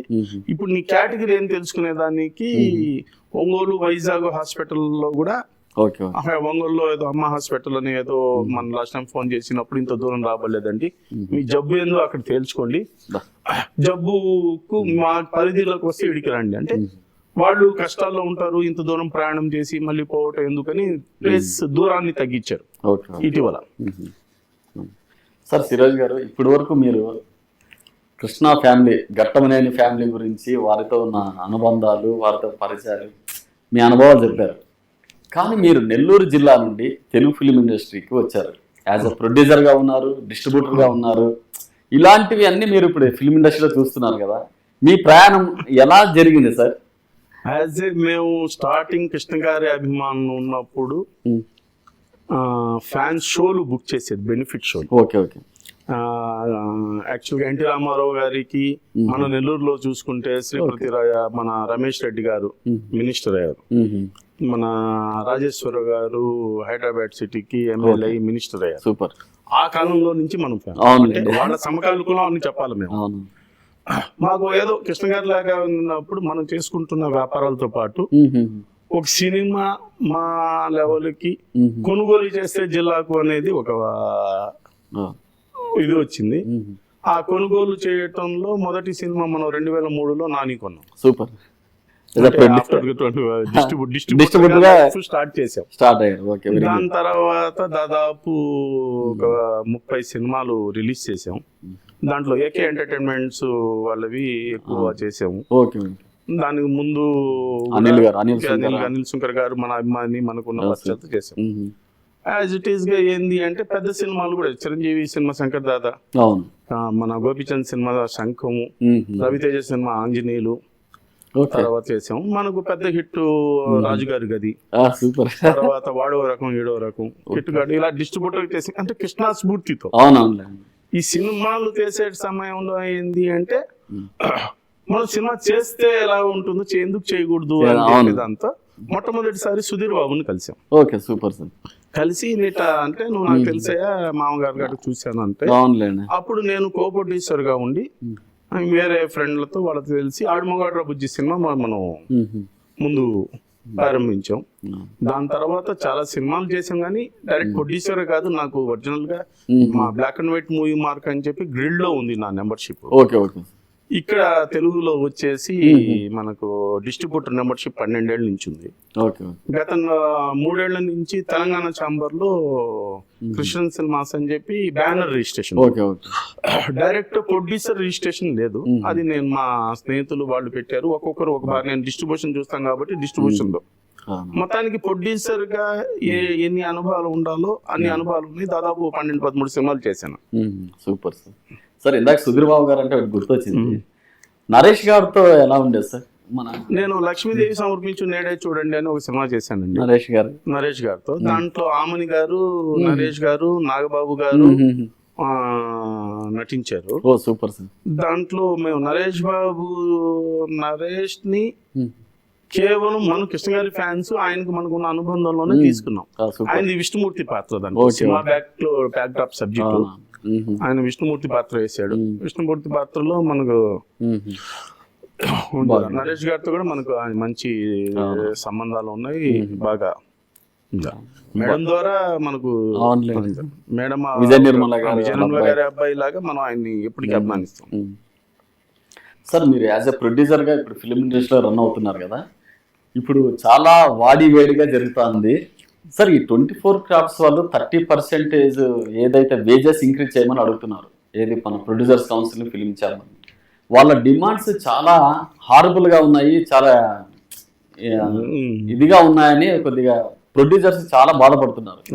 దాని గురించి యాజ్ ఎ ప్రొడ్యూసర్ గా మీరు ఏం చెప్తారు సార్? అంటే నేను యాజ్ ఎ ప్రొడ్యూసర్ గా మనం ఇప్పుడు ఆలోచన కాదు కానీ ఇండస్ట్రీకి వచ్చినప్పుడు వీళ్ళకు 800 రూపాయలు బత్తా ఇచ్చేప్పటి నుంచి నేను సినిమా తీశాను.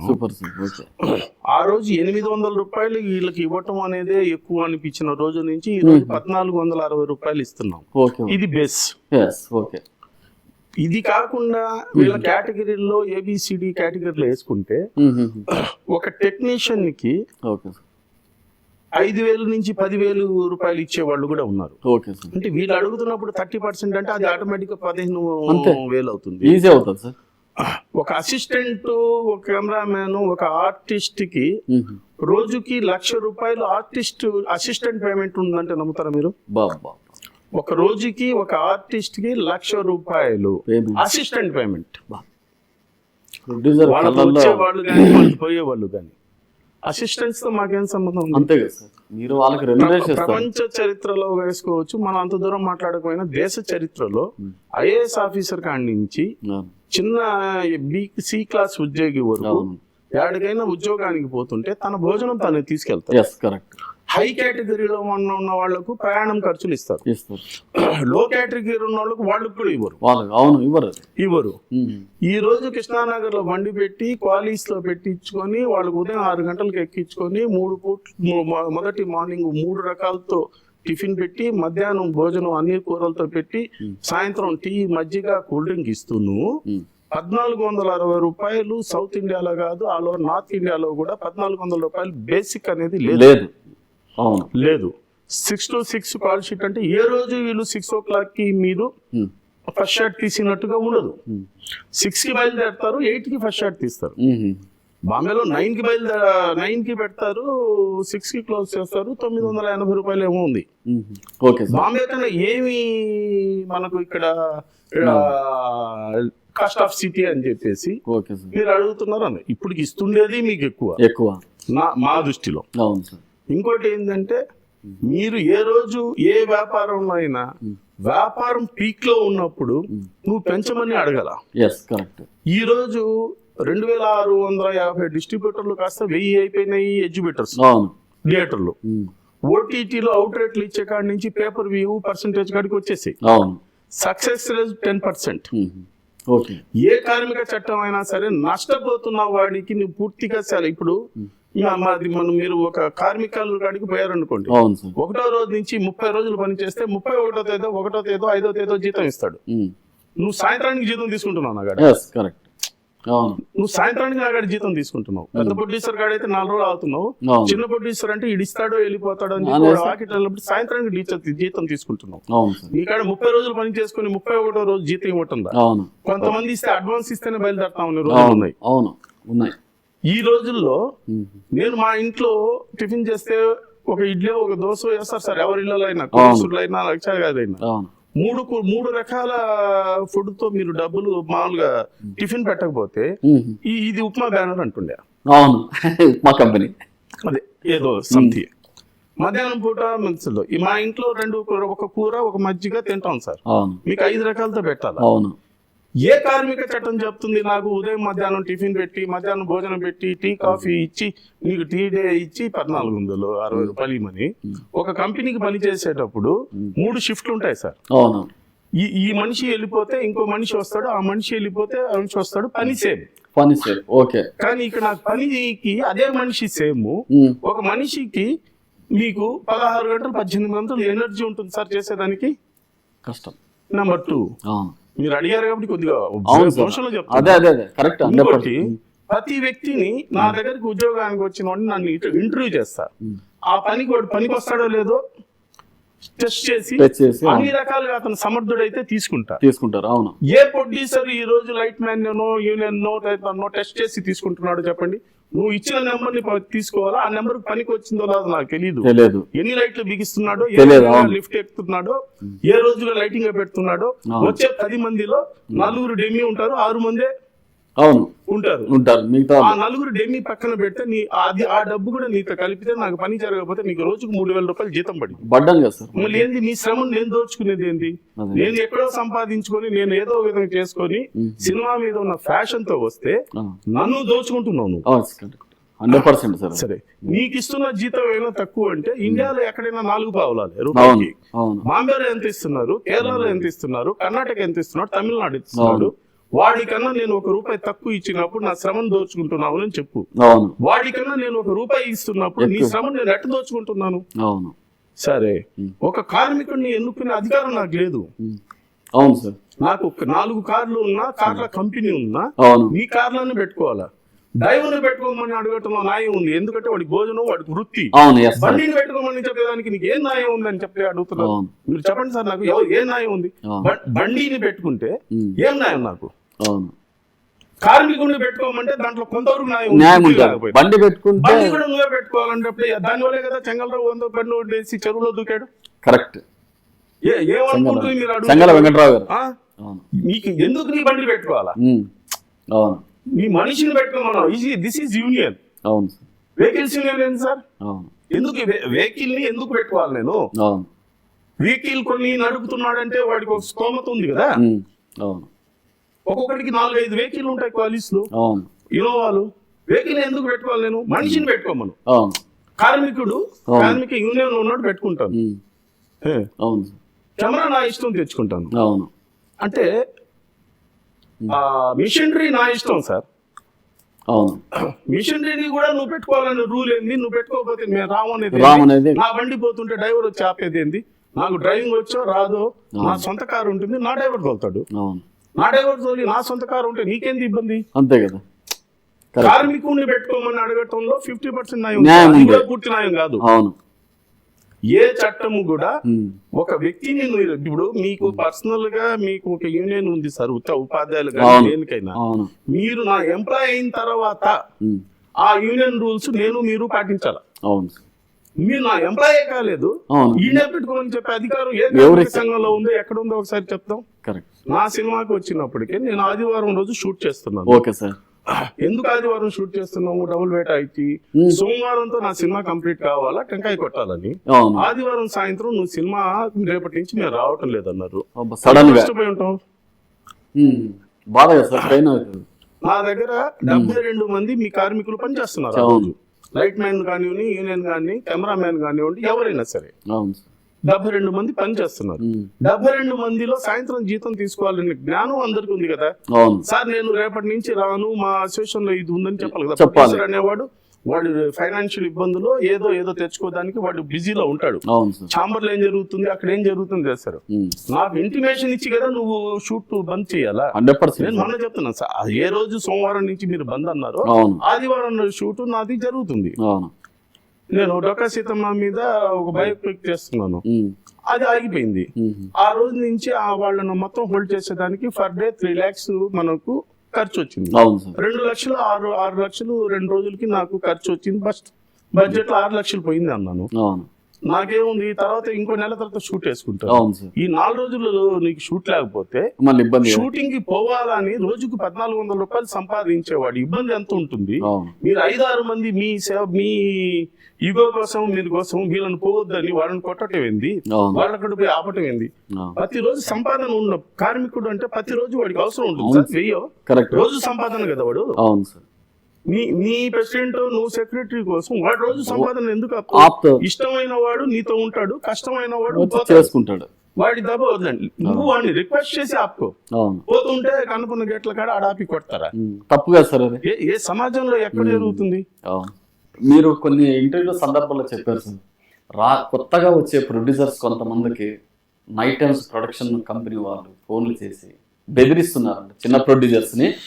మీరు మా వాడు ఇంత అడిగితే మీరు ఇంత ఇవ్వాలి, ఇవ్వకపోతే మేము మా వాళ్ళని షూటింగ్ పంపము. సరే ఎట్లుందంటే అని బెదిరించారు. బెదిరించడం స్వయంగా మాకే జరిగింది. ప్రెసిడెంట్ అన్నారు, సెక్రటరీ అన్నారు, ఎక్కడో కాదు రామోజీ ఫిల్మ్ సిటీలో. పేర్లు నాకు ఐడియా లేదు సార్. ఫోన్ లో మాట్లాడారు, మన మేనేజర్ చేశారు. వీళ్ళు అంటే ఒక 10 రోజులు షూట్ చేసాం. అవును సార్. 8 రోజులు జీతం ఇచ్చాం సార్. Okay sir. 10వ రోజు నుంచి కాల్ షీట్ అనేది ఏదో హీరోయిన్ వాళ్ళు, హీరో వాళ్ళు, లొకేషన్ వాళ్ళు డేట్లు అడ్జస్ట్ కావాలి.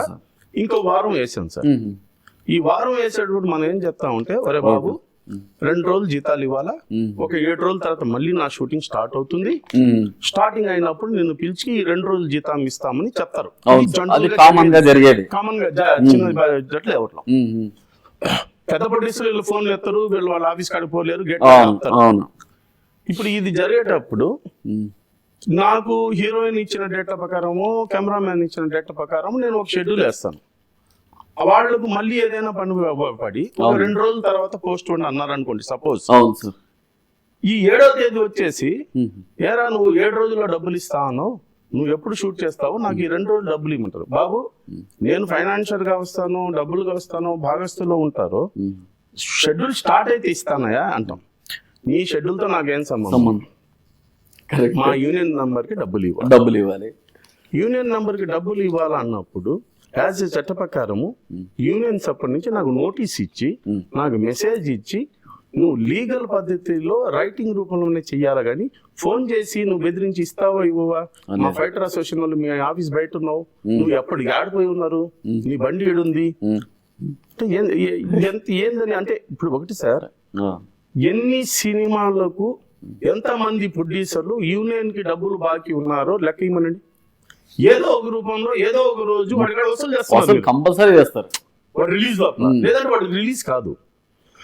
ఇంత అనుభవం ఉన్న మిమ్మల్ని ఎలా చేస్తా కొత్త వాళ్ళు ఎలా సార్? ఏ ప్రొడ్యూసరు ఎవరైనా, నేను కావచ్చు, ఇంకోరు కావచ్చు, నీ యూనియన్ నెంబర్ కి ఎంత బాకీ ఉన్నారో లిస్ట్ ఇవ్వు. అవును నువ్వు అడిగిన డబ్బు ఎంత బాకీ ఉన్నారు, అవును. వెనక ముందు ఒక రోజు అటు ఇటు. నేను అదే మీకు మొన్న చెప్పా, 29 రోజులు నీకు జీతం ఇచ్చి 30 రోజులు జీతం ఇవ్వకపోతే వాడు ప్రొడ్యూసర్ చొక్కా పట్టుకునే దానికి వస్తే దానికి సపోర్ట్ చేసే యూనియన్ మాకు అవసరమా? దానికి ప్రొడ్యూసర్ కౌన్సిల్ ఎందుకు సపోర్ట్ చేయాలా? మీరు మమ్మల్ని ఎందుకు తీసుకోవాలి? అవును, నేను తీసుకోను. నా దగ్గర ఓపిక ఉన్నవాడిని, ఆగేవాడిని నేను తీసుకుంటా. Okay sir. దానికి నీ అబ్జెక్షన్ ఏందని? అవును, ఒక యూనియన్ లో 100 మంది ఉంటే అవును, ఒక 50 మంది మంచి వాళ్ళు ఉండొచ్చు, 50 మంది చెడ్డవాళ్ళు ఉండొచ్చు, 10 మంది నోరు దురుసు వాళ్ళు ఉండొచ్చు, 10 మంది నోరు లేని వాళ్ళు ఉండొచ్చు. ఆ నోరు లేని వాళ్ళను, ఆ మంచి వాళ్ళను నేను ఎన్నుకుంటా. అవును, నేను నా నేను తీసుకునేదానికి నీ అబ్జెక్షన్ ఏంది? ఇంతమందినే తీసుకోవాలా? సార్ మీకు ఈ రోజు మనం చెప్తున్నాము, ఒక కెమెరాను తో పాటు వచ్చేదానికి, ఆ కెమెరాను కాపాడుకునేదానికి ఎంతమంది అవసరం సార్? మహా అంటే ఒక ఇద్దరు ముగ్గురు. దీనికి 5 మంది కావాలి సార్. డిఏటి అంటారు, ఫోకస్ పుల్లర్ అంటారు, ఇంకోటి అంటారు. ఎందుకు అవసరం ఉన్న దగ్గర మనకు తప్పదు. తర్వాత ఒక డ్యాన్స్ అసోసియేషన్ లో నుంచి నేను ఒక డాన్స్ కి తీసుకోవాలంటే నా శక్తిని బట్టి ఒక రోజే నాకు అవసరం ఉంటుంది అనుకో, లేదు 2 రోజులే అవసరం ఉంటుందని, 3 రోజులు పోతే ఎందుకు ఇవ్వాలి సార్ నేను నీకు? తప్పు సార్, అది కరెక్ట్. ప్రొడ్యూసర్ అనే కదా సార్, ఏ కాలైనా నేను ఒక వస్తువు, ఒక ఇల్లు కట్టుకునే దానికి పిలిచాను, 2 రోజులు నా దగ్గర పని చేసావు, 2 రోజులే జీతం తీసుకో. నువ్వు డాన్స్ మాస్టర్ గా నాకు 2 రోజులు పని చేస్తే 3 రోజులు పోతే ఎందుకు అడుగుతావు? ఫైట్ మాస్టర్ గా 1 రోజు పని చేస్తే దానికి ఎందుకు అడుగుతావు? సరే, మీరందరూ బత్తాలే తీసుకోండి, మరి రెమ్యునరేషన్ ఎందుకు? కరెక్ట్. డాన్స్ మాస్టర్ కి ఒక రెమ్యునరేషన్, ఫైట్ మాస్టర్ కి ఒక రెమ్యునరేషన్, ఆయనకు ఒక అసిస్టెంట్, రెమ్యునరేషన్, దానికి మళ్ళీ ఒక ఆయన తీసుకొచ్చి ఆయన పోయి ఆయన 2-3 వెహికల్స్. ఎందుకు ఇంతమంది? లొకేషన్ రాని వాడిని బత్తా కూడా నువ్వు నాతో రాస్తున్నావుగా. అవును, డాన్స్ అసోసియేషన్ లో ఒక ఆయన రాడు, ఆయన ఒక ఆయన ఇన్ఛార్జ్, ఒక ఆయన మాస్టర్. అంటే నేను చెప్పేది ఒక విమర్శించడం కాదు సార్, అవసరానికి మించి మీరు సుఖాలకి మరిగి మీకు 1 లక్ష రూపాయలు రెమ్యునరేషన్ అంటే కంపోజ్ చేసేవాడికి 50,000, నిన్ను పెట్టుకుందే కంపోజ్ చేసేదానికి మళ్ళీ కింద ఒకడు, వాడి కింద 4. 2 రోజులు ఫైట్ అయితే 3 రోజులు డబ్బులు ఇవ్వాలా? 2 రోజులు డాన్స్ అయితే 3 రోజులు డబ్బులు ఎందుకు ఇవ్వాలి సార్ ప్రొడ్యూసర్? ఒక సీనియర్ ఆర్టిస్ట్ మీరు కాల్ బుక్ చేసుకున్నారు సార్ యాజ్ ఒక వేషానికి, అతని ఎంట మేకప్ మ్యాన్, డ్రైవర్, మళ్ళీ అసిస్టెంట్స్ దాదాపు ఒక 4-5 మంది వస్తున్నారని జస్ట్ టాక్ అయింది సార్. అంటే వీళ్ళు ఏమంటున్నారంటే కొంతమంది సీనియర్ ఆర్టిస్టులు, ఇది మేము చేయలేదండి, ముందు నుండి ప్రొడ్యూసర్స్ అలవాటు చేశారు, గతంలోనే ప్రొడ్యూసర్లు మమ్మల్ని ఇలాగా ఇది వద్దు అని మీరు అని ఉంటే ఇది ఇలా రన్ అయ్యేది కాదు కదా బేటాలు అనేది ఒక టాక్ అయితే వచ్చింది సార్. మీరు చెప్పిన దానికి మనం పూర్తిగా ప్రొడ్యూసర్ల తప్పు కూడా ఉంది, అది ఒప్పుకుంటాం. అలవాటు చేశారని. Demand and supply sir. ఎందుకంటే ఆర్టిస్టులు తక్కువ మంది ఉన్నప్పుడు, 2-3కి అవసరం ఉన్నప్పుడు అదే ఆర్టిస్టు ఫెసిలిటీ పెంచుకుంటా పోయారు ప్రొడ్యూసర్లు. సో ఇప్పుడు మీకు తెలిసిన దీనికి ఒక చిన్న ఉదాహరణ, ఆడవాళ్ళు ఎక్కువ అయినప్పుడు పెళ్లికి మగవాళ్లకు కట్నాలు ఇచ్చి ఆడవాళ్ళు కట్నాలు ఇచ్చేది. ఈ రోజు మగవాళ్ళు ఇస్తున్నారు మీకు అమ్మాయికి కావాలని చెప్పి.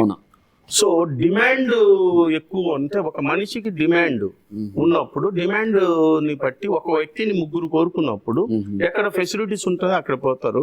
ఆటోమేటిక్ గా ప్రొడ్యూసర్ కి ఏంటంటే ఆ ఫెసిలిటీ కలిగిస్తే నాకు అట్రాక్ట్ అవుతాడు. నేను ఒక సినిమా తీశాను, ఆ పేరు అవి పక్కన పెడితే, ఒక ఆర్టిస్టు బాంబే నుంచి రావాలా, ఓకే సార్, వేస్తే బిజినెస్ క్లాస్ టికెట్ అయింది ఆయన, లేదంటే ఆర్డినరీ క్లాస్ లో 2 టికెట్లు అయ్యి, ఒక టికెట్ సీట్ ఖాళీగా ఉంటుంది, ఒక సీట్ లో నేను కూర్చుంటాను. ఇలాంటి అనుభవం మీకే జరిగింది? మాకు జరిగింది సార్. ఎవరో నా పక్కన పెట్టండి, మేము ఒక సినిమా చేస్తే ఒక హిందీ ఆర్టిస్టు తనకు 2 టికెట్లు వేయాలా, పక్క సీట్ ఖాళీగా ఉంటుంది. అది ఎందుకు ఉండాలనేది నాకైతే తెలీదు. మా ప్రెసిడెంట్లు సెక్రటరీలు అడగాల. కరెక్ట్ లేదు సార్, ఏదన్నా ప్రొడ్యూసర్ ఫేస్ చేయాలి ప్రాబ్లం. అయిపోయింది. ఒక లేడీ నా దగ్గర పనిచేసి మన ఆర్టిస్ట్ గా 50 లక్షల రూపాయలు రెమ్యునరేషన్ తీసుకున్న ఆమె, ఆయన 5వ అసిస్టెంట్ చెన్నై నుంచి వచ్చేదానికి ఫ్లైట్ టికెట్ వేయాలి సార్. బా. అతనికి గొడుగు పెట్టుకునే అసిస్టెంట్ కి ఫ్లైట్ టికెట్ వేయాలి చెన్నై. ఆమె బాంబే నుంచి వస్తుంది, 4 వస్తారు ఆమెతో పాటు. చెన్నై నుంచి ఒక అసిస్టెంట్ వస్తాడు.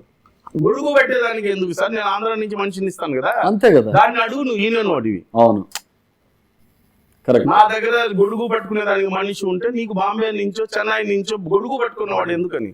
టాలెంట్ ఉన్నవాడు ప్రపంచంలో ఏడైనా ఉండొచ్చు, నేను తెప్పించుకోవచ్చు. అవును, గొడుగు పెట్టేదానికి ఏం టాలెంట్ సార్? అదే అడిగే హక్కు ప్రొడ్యూసర్ ఉంది. అడిగితే ఒప్పుకోవడం లేదు కదా. ఒప్పుకోలేము. అప్పుడు నేను యూనియన్ కి చెప్తే వీళ్ళకి ఎవరు పని చేయను అని చెప్పి వాళ్ళకి చెప్పండి. సార్, ఒక వస్తువు బంద్ చేసేటప్పుడు వజ్రం విలువ వజ్రంకి, అమెరికన్ డైమండ్ విలువ అమెరికన్ డైమండ్ కే సార్.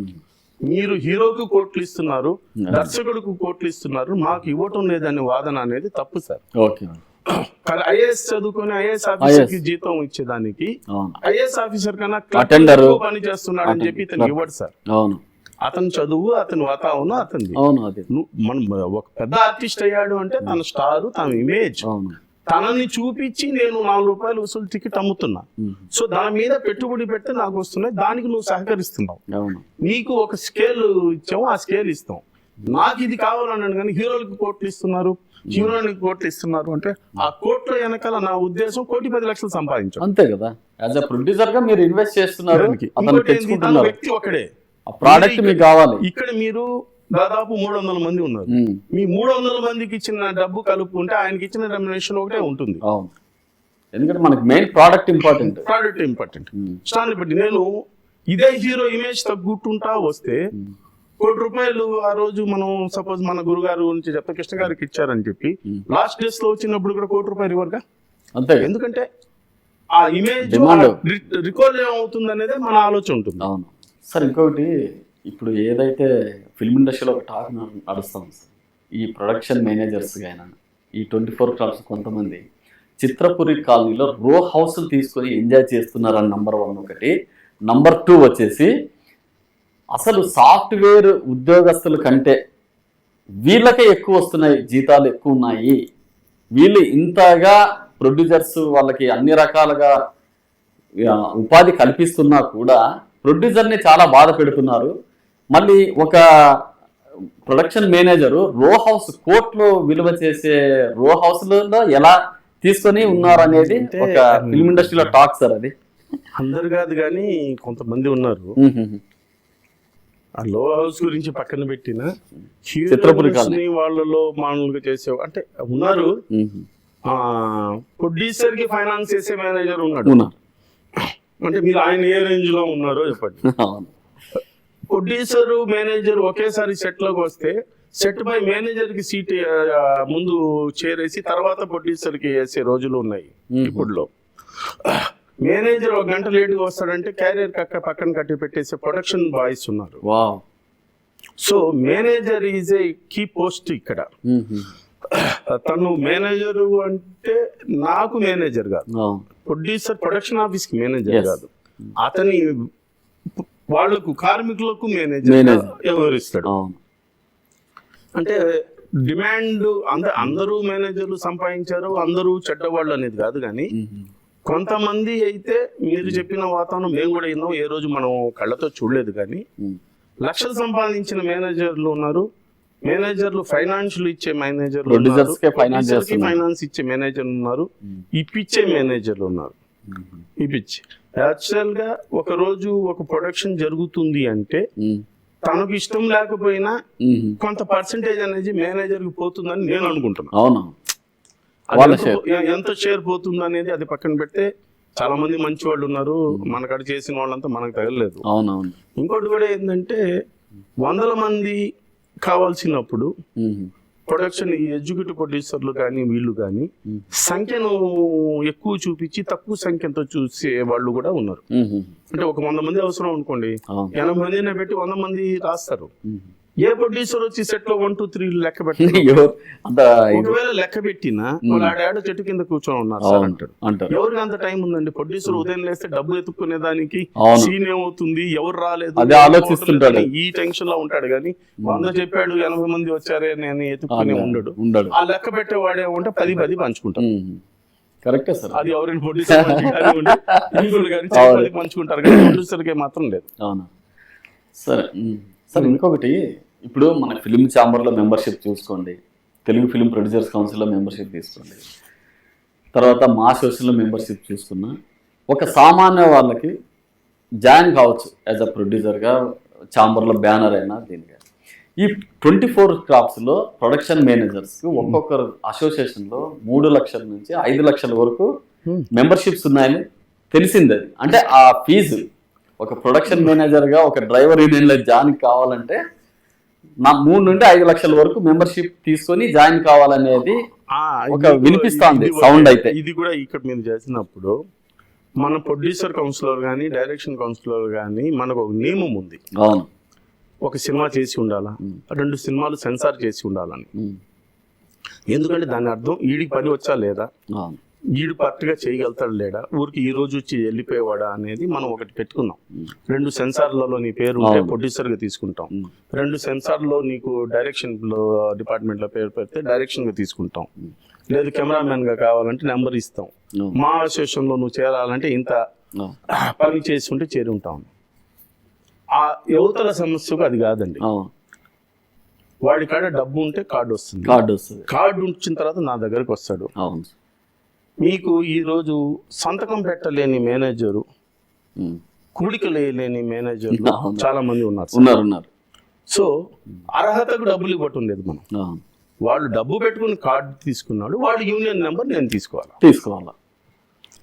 సో మీరు చెప్పినట్టుగా ఈ అసోసియేషన్ మన అసోసియేషన్ వాళ్ళకి ఎక్కువ ఉన్నాయి. అంటే అంత అమౌంట్ ఎందుకు 24 క్రాఫ్ట్స్ లో వాళ్ళు ఉంటారు సార్. 21 నెంబర్ ఆఫ్ దానికి ఏంది అందం లేదు మనకంటే, అంటే ఇది గ్లామర్ ఫీల్డ్. వాళ్ళు మీరు ప్రతి దగ్గర 5 లక్షల రూపాయల వరకు మేనేజర్ కార్డు ఉంది.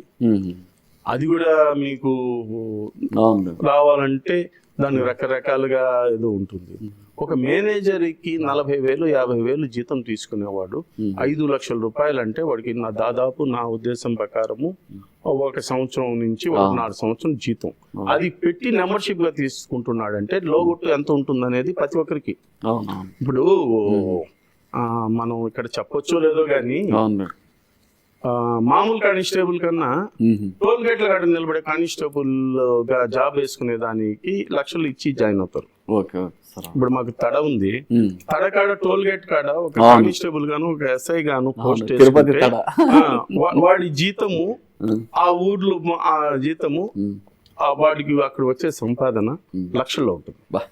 తీసుకుంటే అందరూ తీసుకుంటారని కాదు, మనం పేపర్లో రాసింది రాసింది చూసి చెప్పటం. టోల్ గేట్ కాడ నిలబడే కానిస్టేబుల్ కి వచ్చే జీతము ఏ ఒక్కరికి రాదు, వాడికి వచ్చే రాదు అనేది మనం లారీ ఆఫీస్కి లేదని. Correct sir. సో అది మనం పేపర్లో చదివాము సార్. ఇంకొకటి, ఇప్పుడు ఏదైతే మన తెలంగాణ 24 క్రాఫ్ట్స్ వాళ్ళు ఇప్పుడు 30% మనము పెంచమని చెప్పారు. ఏది ఫిలిం ఛాంబర్ అని ప్రొడ్యూసర్స్ కౌన్సిల్ పెంచము, కార్మికులకు పాత రేట్లతోనే వస్తే మేము చేయగలమని అన్నారు. ఇప్పుడు అట్ ద సేమ్ టైం ఈ మన త్రూ ఫిలిం ఛాంబర్ ద్వారా 24 క్రాఫ్ట్ తెలంగాణలో ఉన్న 24 క్రాఫ్ట్స్ ఎవరైతే ఉన్నారో ఆ కార్మికులు తీసుకుని వాళ్ళు వచ్చినా కూడా వాళ్ళతో కూడా చేయించాలనేది ఒకటి టాక్ ఉంది.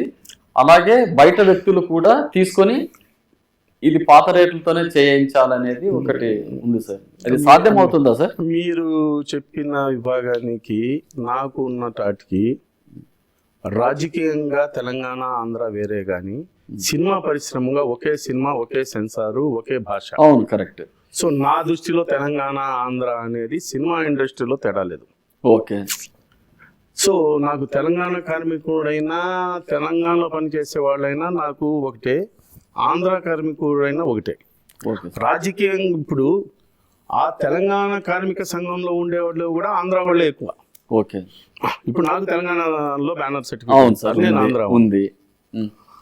సో ఇక్కడ తెలంగాణలో తీసుకొచ్చా తెలంగాణ వాళ్ళను ఆంధ్ర వాళ్ళను సపరేట్ దృష్టితో సినిమా పరిశ్రమ అయితే చూడటం లేదు. చూడటం అది లేదు. హీరో కాడి నుంచి కానీ రెవెన్యూ నుంచి కానీ ఆల్ ఓవర్ ఆంధ్రప్రదేశ్ లో వచ్చే గ్రాసు షేరు ఒక తెలంగాణ హైదరాబాద్ సిటీలో వస్తుంది. అవును. ఓకే.